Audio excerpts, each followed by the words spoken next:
Join this artistic tutorial and learn the basics of watercolor calligraphy.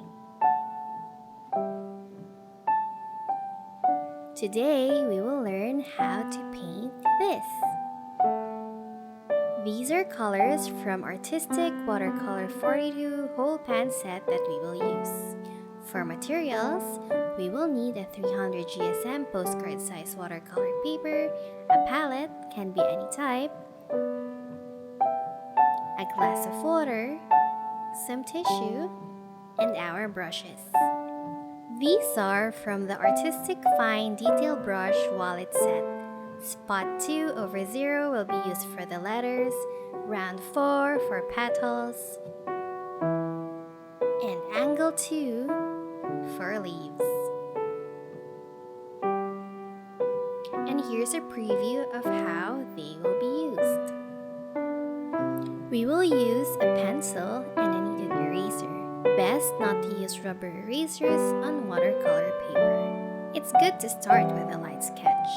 As you can see, I raise my pencil for each letter.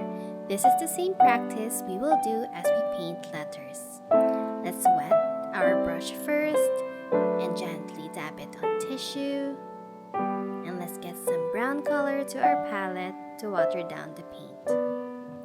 Once our brush is loaded, let us trace our sketch. Let's start with a thin line as we paint upwards, and then create a thick line as we paint downwards. If it looks like this, just load your brush with water and paint over that same spot. With calligraphy, the rule is when you go upward, pull. Then as you go downward, push. So, up is pull, down is push. Up is pull, down is push. As you can see, going upward, the brush is at its very tip.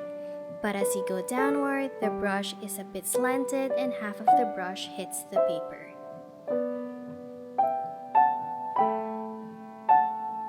Pull, push.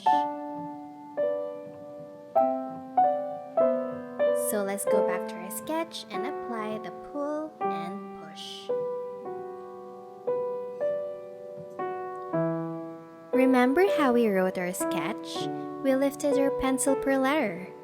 The practice is the same with the calligraphy. It's important to paint each letter separately, to work on one letter at a time. It takes a while to get a hang of it, but once you get a grasp of the technique, it will come naturally. Don't be hard on yourself, just enjoy the process and appreciate your progress.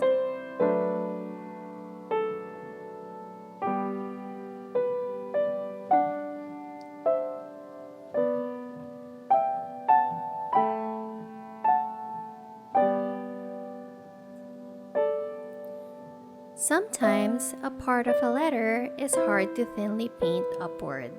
So with the letter K in script, the first part goes upward. So in calligraphy, it should be a thin line. But instead of painting upward, you can paint it downward.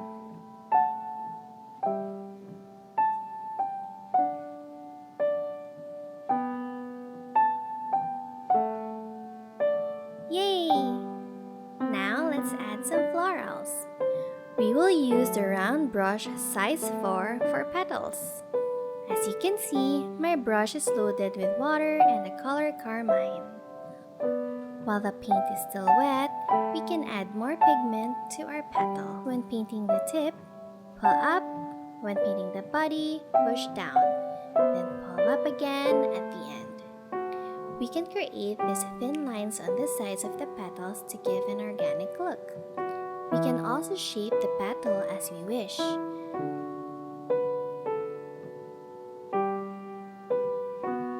Shape the tips just like this. Let's go back to our painting and paint our petals in. Don't be afraid to turn your paper at a comfortable spot when painting the petals.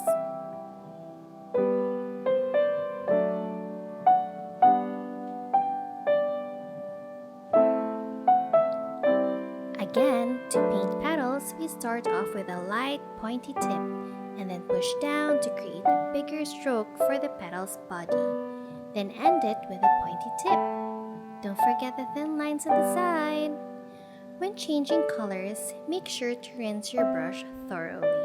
You can check if there's still paint on your brush by dabbing it on tissue. Our brush is ready. While the paint is still wet, tap your brush at the tip of the petal with a gamboge color. Make sure your brush is not that wet. We want more pigment and less water to paint the pollen. Let's apply it with our painting. As you can see, a dab of paint can blend the two colors easily, as long as the painting is still wet. With our angle brush size 2 loaded with grass green color, let's paint leaves. We will use the pointed tip of our brush. Paint lightly at first to create the stem and then push down to the left to create the leaf's body. And then push down again to the right to shape our leaf. Pull, push, pull, pull, push, pull. Can also start from the tip to the stem. Softly start, then push down, then softly lift. Push down and softly lift. Push down and softly lift.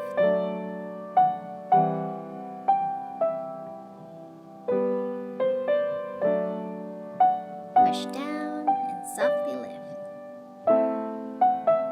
Push down and softly lift. Push down and softly lift. Push down and softly lift. And there you have it, a leaf. Let's add leaves to our painting.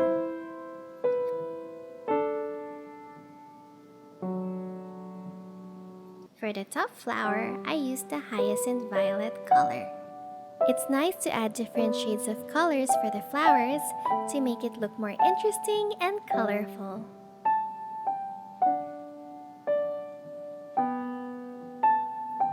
Let's finish off our painting with some small shaped flowers to give it some accents.